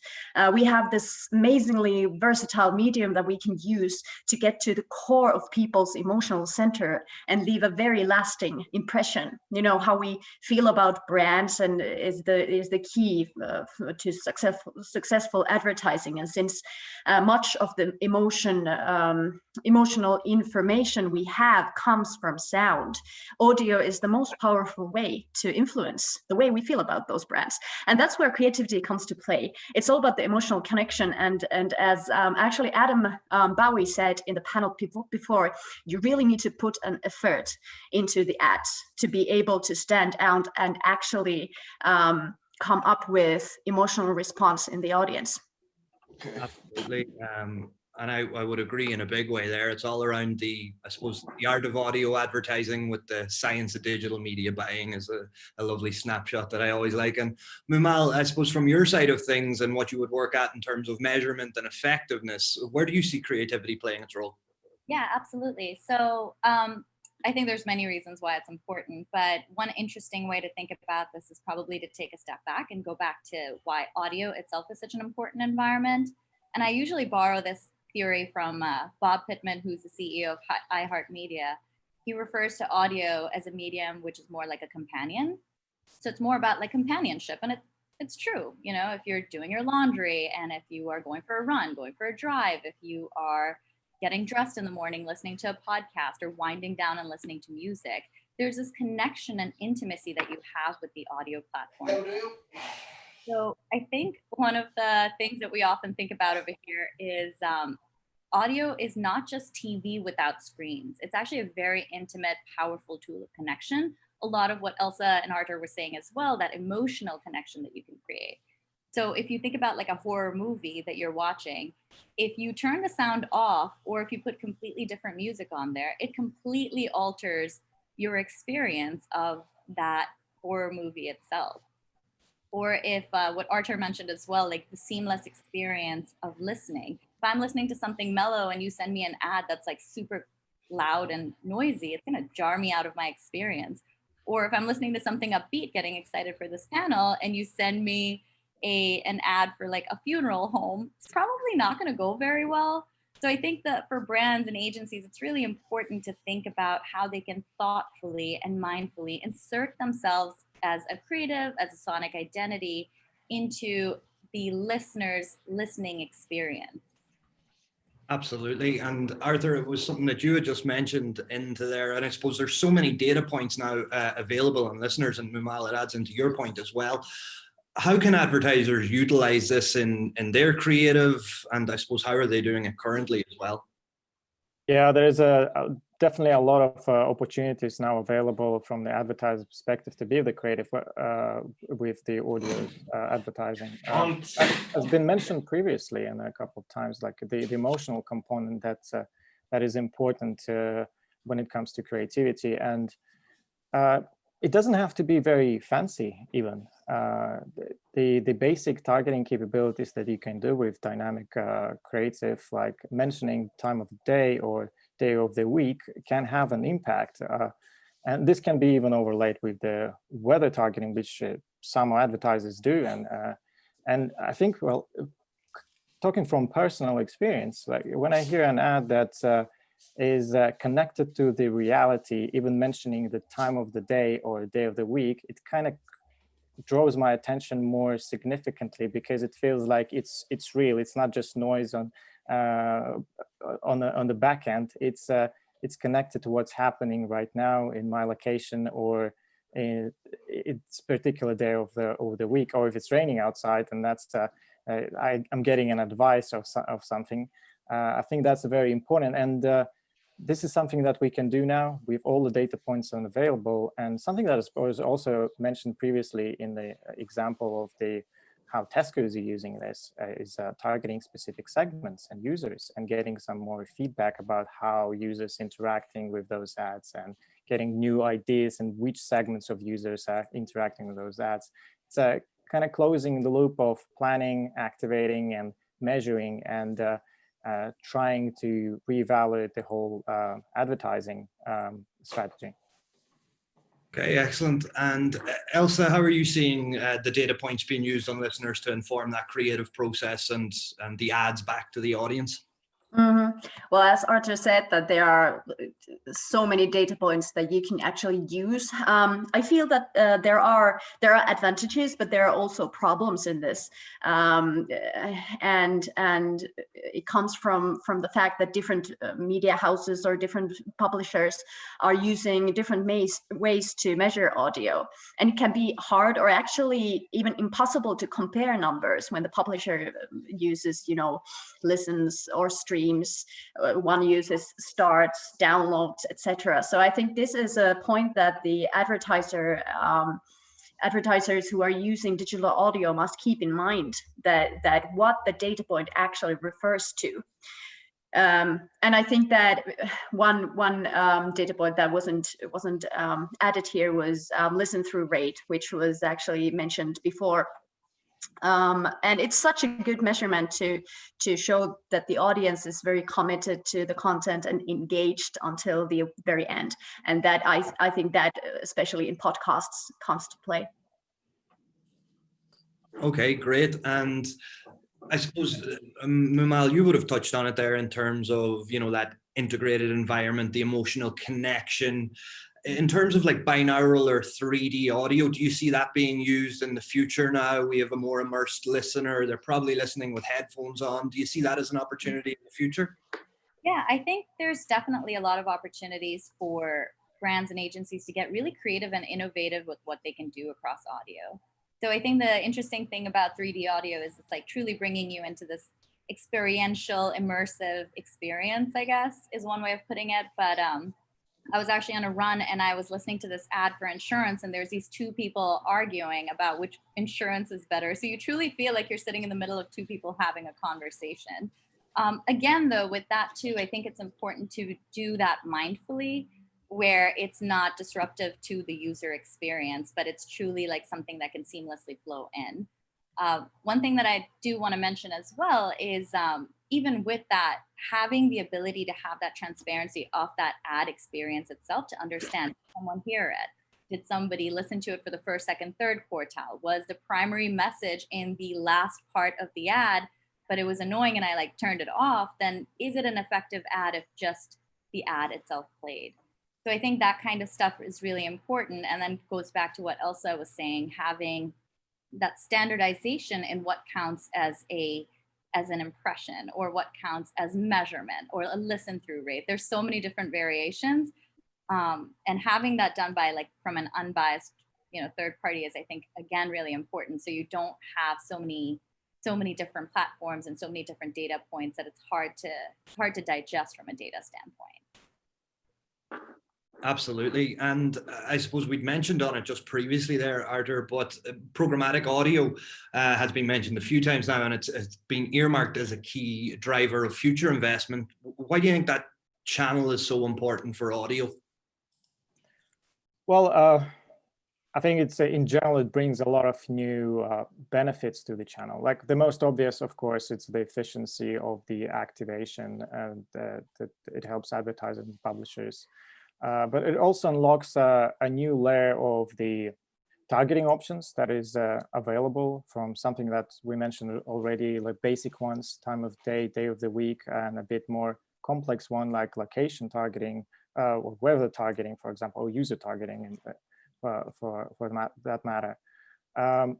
Device targeting as well, sometimes overlooked, but given the current situations, the habits changed massively now. So more people working from home, so more people listening on smart TVs and smart speakers now, and that's also needs to be taken into account when we talk about, again, going back to the creative aspect and the creativity that you can use. The landscape changed, the habits changed, the devices that people are using, and I was actually very interesting to hear that the new environments that are being created that accept audio ads like in-game, for example, right now. So it's also very fascinating. And this is something that programmatic can enable to activate those audio ads across multiple publishers and environments, sometimes seamlessly even. So programmatic is growing significantly. It still represents quite a niche part of the digital audio, but something that was presented and mentioned in even eMarketer is showing that it's going to grow significantly in the next couple of years. Okay. I'd like to add to that, just in a sense of we're talking about targeting and personalization. I think, and since we are in the concept of future, I think AI with natural sounding synthetic human voices, when you add this to all of the other possibilities we have in targeting and personalization, that's the possibilities, just they become endless, in ways of you can just generate millions of different types of adverts and personalize them in every single like situation and for that individual. So I think that will be very interesting in the future to see. Yeah, absolutely. The dynamic creative optimization and the opportunities that would hold is endless, really. And there's a couple of questions coming in, and I think it's one that we had earmarked ourselves anyway, as we hear lots of wider industry conversation around the demise of third-party cookies, the importance of first-party data for publishers. So really, I suppose, Elsa, from your sides, what do you see the opportunity here for digital video? Yes. Well, I think that at this point, it is important for us, for the publishers, to be ready for that. Advertisers will continue to want and need user demographics, and the way that to get that is through first-party data is through subscription, and with subscribed listening, we can provide quality data to advertisers that will add to targeting options, and that will be in our hands if we do it within first-party data options. But how I see it right now is that it's just important to prepare for this shift. Okay, great. And Mumal, from your side of things, I suppose that first-party data and publishers and its importance, how are you working with audio publishers on a global basis? Yeah, totally. So I think it's interesting. There's this whole thing about like third-party moving away from it, respecting privacy, all of that stuff. But there's an opportunity over here to go beyond just like the first-party data, like reg-based and things like that. So things like understanding moods and genres and that seamless experience. And then as Raquel also mentioned and Amy mentioned in the last session as well, which was the importance of contextual intelligence across podcast inventory. So when we think about like a British Airways, and a British Airways will not probably want their ads to be serving around something that has to do with a drunk pilot, lost baggage, and things along those lines, But on the flip side, there's this key opportunity for them to expand the scope of where they can serve their ads by unlocking inventory outside of the traditional travel category podcast. So it would be something like a tech category podcast talking about their favorite travel gadgets to take with them on vacation or something along those lines. And I think the last piece as well, from like the standpoint of like what is important and like how we're moving away from the first party data, there's so much in there, but it's also the ability to evolve that as well. So when you're thinking about like background music, you think about like engagement in ads and all of these different aspects, it really creates this opportunity to get way more innovative with what you can offer advertisers while keeping the consumer at the center, while keeping content at the center. Something I think we tend to forget sometimes in our industry, which is the publishers really do need to create this content and storytelling, and we need to be able to help protect that. Absolutely. And there's some good questions coming in. I'm just conscious of getting to one of them, and I suppose we'll use this and then we'll go on to a couple of questions around the future. I'm conscious of time as well. It's a question from Alex Lintott from BBC World Service. So it's, what can we in the industry do to drive standardization of audio performance measurement to allow to see a clearer and holistic picture? Or is there a solution that some may already know about to help this? Are there some, or Mumal, go for it. All right. So from the Moat perspective, because what we do is essentially data analytics, we have a certain methodology that is, of course, we're like an unbiased third-party source. We have nothing really to do with the media buying experience or selling experience itself. And the fact that we're also audited by a third party who has nothing to do with it. Is always like this chain of accountability. From a standardization perspective, I think there's still a lot of evolution taking place, but in North America at least, there's this unofficial, pretty much official at this point, standard of what counts as an audible ad. And that is whether or not the ad was audible for 2 continuous seconds.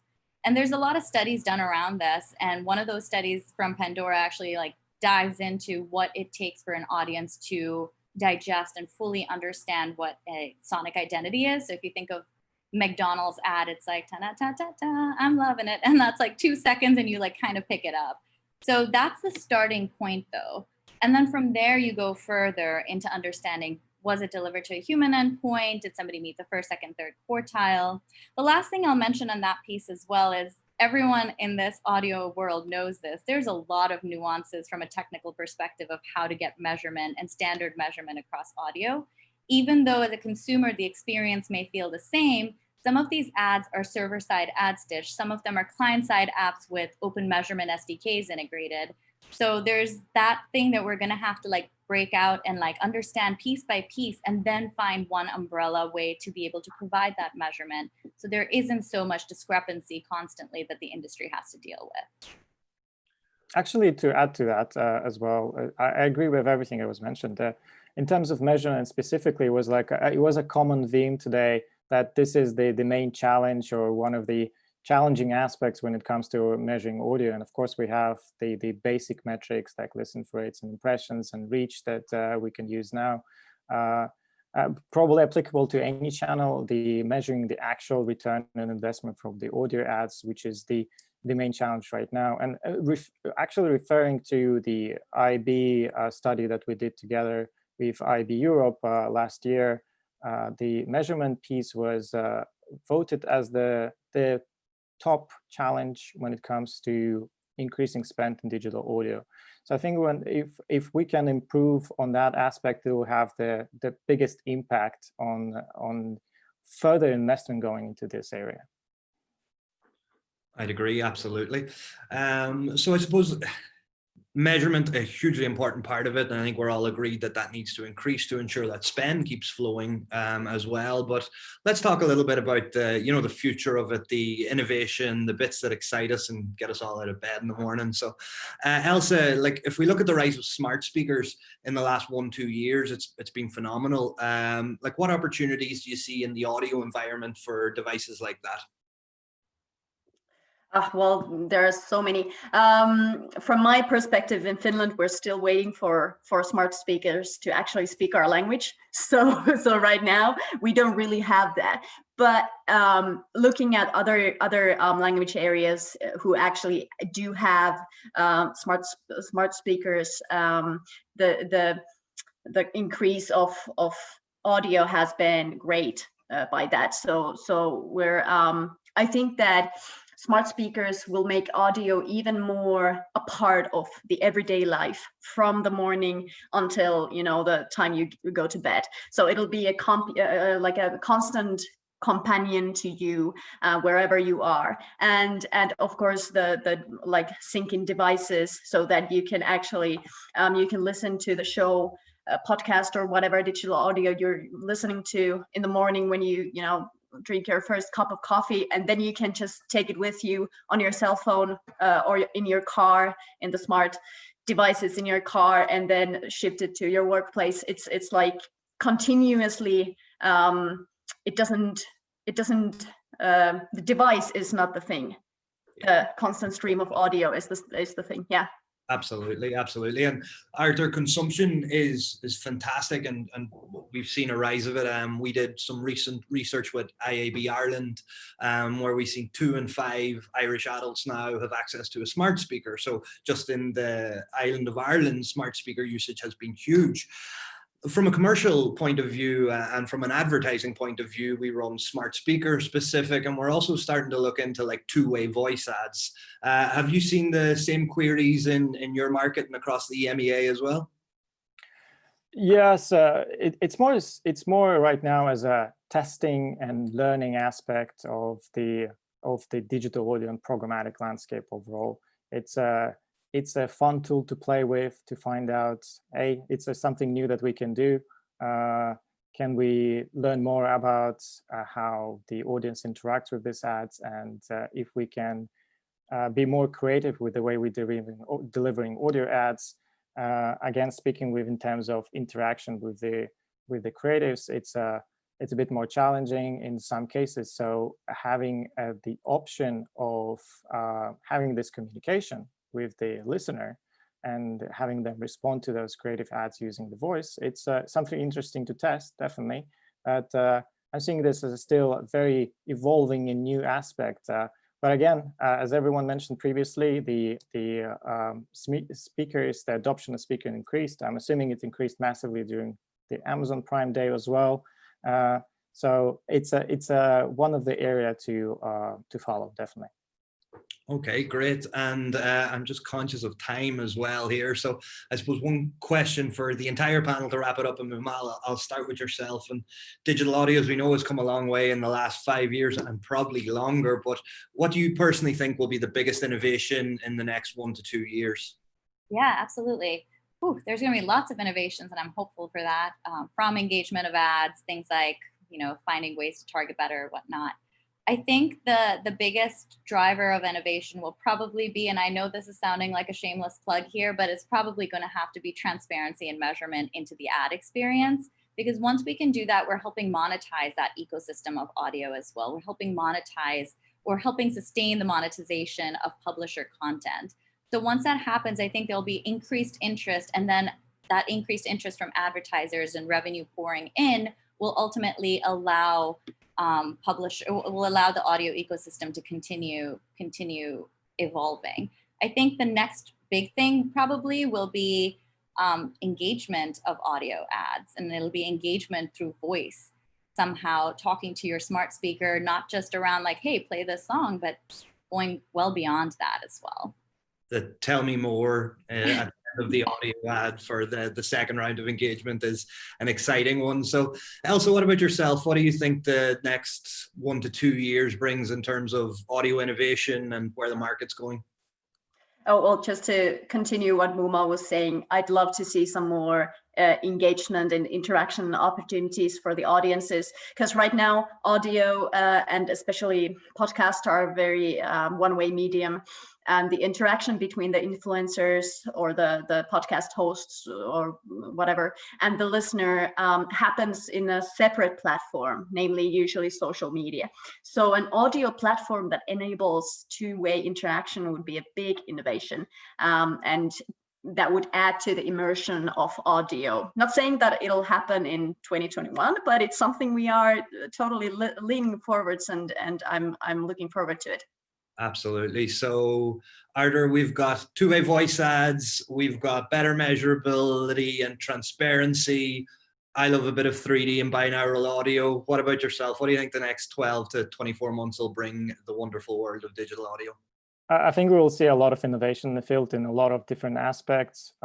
Something that you said in terms of the most exciting things that excites me, that I'm looking forward in the next 24 months. And I'm going to look at this from a programmatic lens, is as programmatic audio scales and using of machine learning in this area, and being able to connect audio channel with other channels. I think that's going to be a big impact.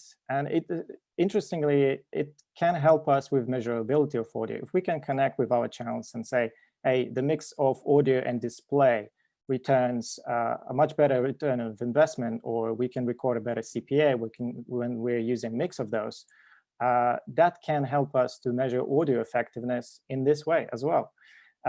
In terms of like the biggest innovation, I'm probably going to be very conservative in this on this side. Still looking very optimistic in terms of audio in the future, because just a few years ago, it wasn't the topic that everyone is talking about. Now we have a lot of players coming in. Google showing so many things that they're doing recently. So we'll see improvements in all of the different aspects: the targetability, measurability, and just general ad serving as well. So all of the aspects going to improve, and as a result, the digital audio and programmatic capabilities will definitely. Thank you so much, Arthur. I am extremely conscious of time, and Clementina, I'm sure you're about to kick me out of this, not stuck to time, but look, it's such a fascinating topic. A big thanks to Mimal, Elsa, Arthur, and thanks everyone for their time today as well. Cheers, thank you.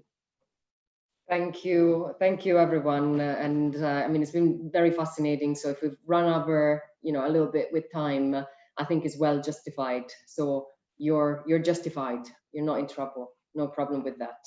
So now we move over to Mike Midden, which is Director of Product Management and Ad Experiences at IAB Tech Lab, for our final talk of the day. And we're gonna find out a little bit more around IAB Tech Lab's audio initiatives. So without further ado, over to Mike. Thank you.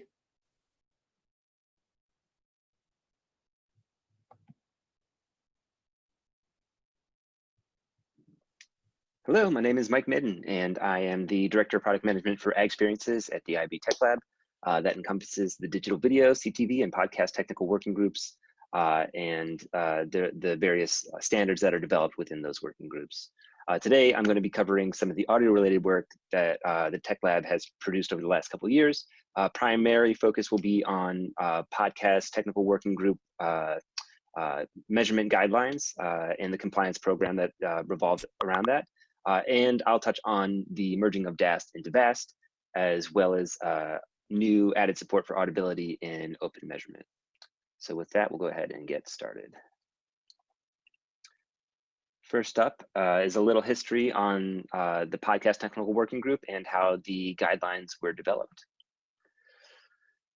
Before the proliferation of today's high-speed mobile networks, the large size of a podcast file required it to be directly downloaded via RSS feed to a listener's device. This legacy consumption method of downloading podcasts is still popular today, which drives many of the challenges faced when it comes to the level of data granularity that digital media buyers desire.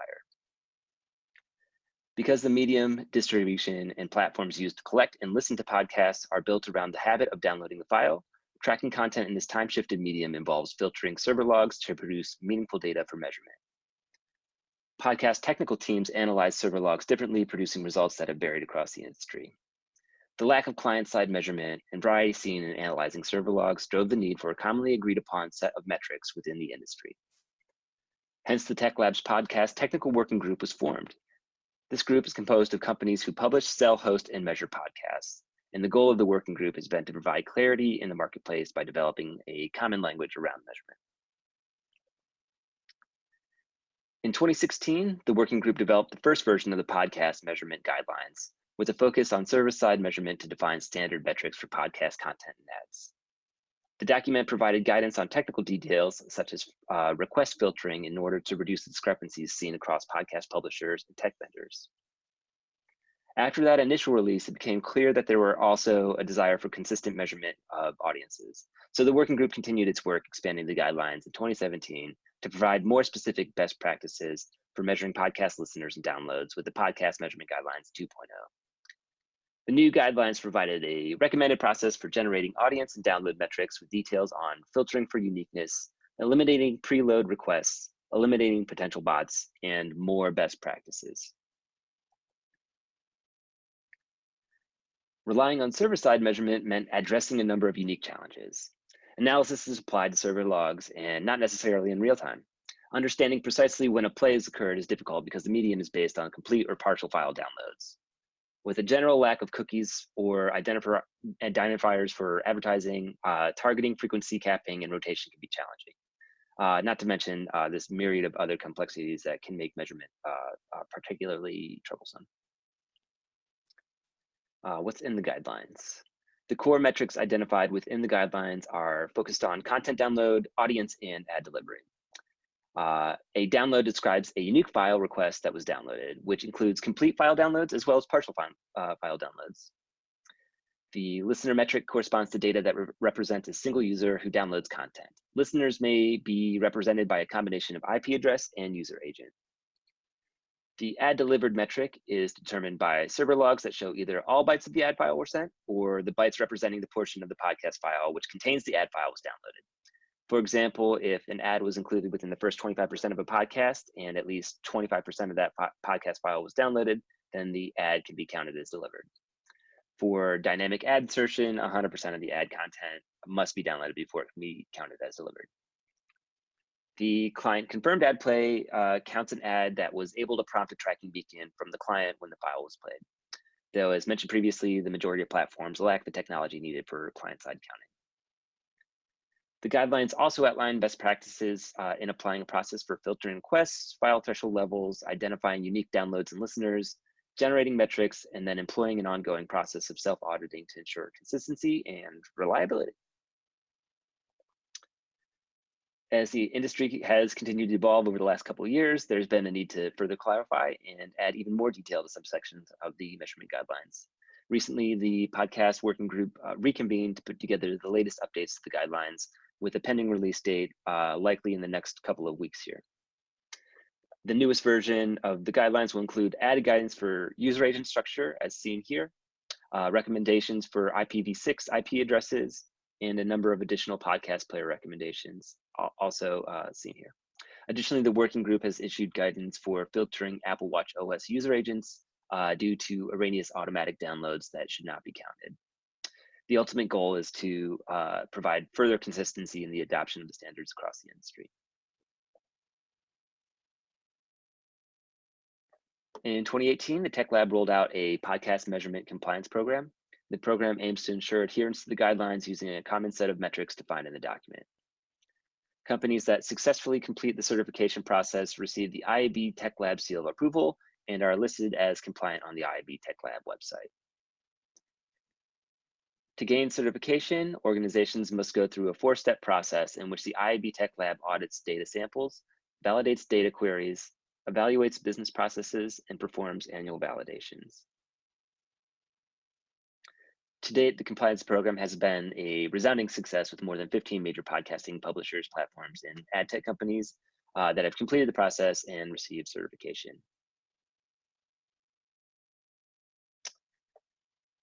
Future work will continue to focus on broadening adoption of the podcast measurement guidelines and promoting the benefits of completing the Tech Lab certification program. Additionally, the working group plans to begin exploring potential guidelines for client-side measurement for the platforms that are capable and improve support for IPv6 based measurements.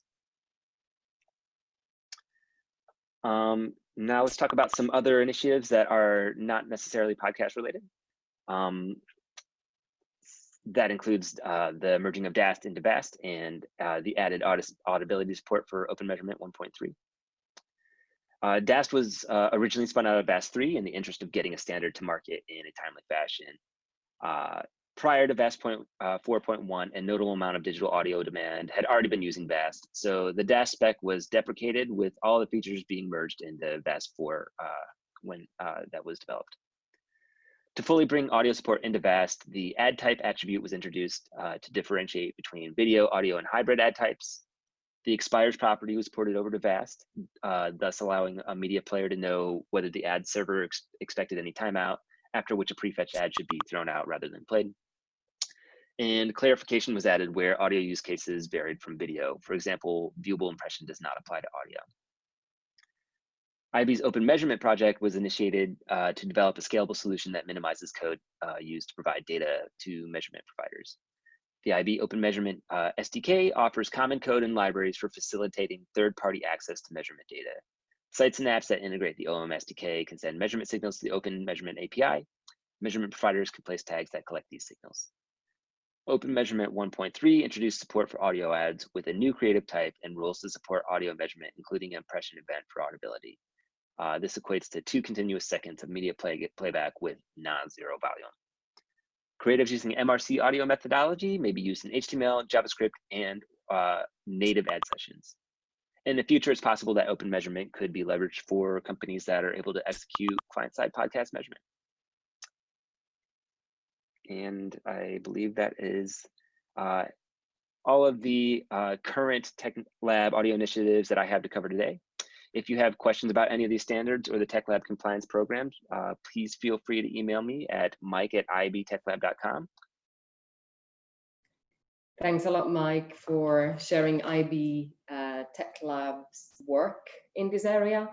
There's been a lot of talk about measurement and whatnot, so very important to hear what the IAB Tech Lab is working on.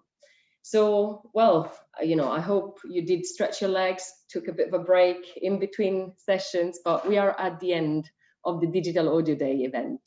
And I'm really delighted that you took the time and you were able to join us today.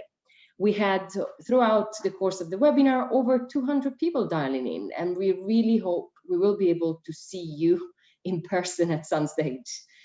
I would like to also extend my thanks to all our panelists, moderators, speakers for giving up their time, sharing the knowledge and views on the important topics that were discussed today. And I'm sure that many attendees, thanks to that, were able to improve their knowledge and see the opportunity that digital audio really brings. I think just a bit of an information, IAB Europe, you're sharing your screen. So yeah, there you go. That's the beauty of the live stream. And the fact that we did prepare this event. We did have some notes down. So now you've seen them, but to conclude, I really want to thank Helen Mossard and Lauren Wakefield from IAB Europe to precisely allowing us to put it all together, prepare it, and their incredible support throughout all of the initiatives that IAB Europe is able to bring to market. And finally, really thank you, all of you, the attendees, for tuning in. We really appreciate, especially, it's Q4, everyone making the time. And if you can take a couple of minutes to provide your feedback through the event, you're gonna receive basically a form to do so. That will be massively appreciated, because the more you know about what we've done well or what we can improve on, the better we are able to provide things, events or initiatives, guides that truly matter and help you. So the event recording will be available on IAB Europe's website over the next few days. Just give IAB Europe a couple of days to edit it. And as mentioned at the beginning of the event, all of our speakers are from IAB Europe member companies. And IAB Europe is really the leading European level association for the digital marketing and advertising ecosystem. And it represents, just as a reminder, the national IABs, media, technology, marketing companies, with the aim of leading political representation and industry collaboration to deliver frameworks, standards, industry programs that enable the digital advertising business to thrive in European markets. So our members span really the entire digital ecosystem, and they encompass publishers, DSPs, SSPs, agencies, and becoming a member of IAB Europe is really an opportunity to meet, network, and create great working relationships with leaders across Europe. So if you're keen to become a member or to participate in any of our upcoming events, please do get in touch with Helen or Charlie, whose email you see on screen now. So last thing for me to say, and thanks to all of those 87 people on the line still with us, is thank you really one last time, and please stay safe. Bye.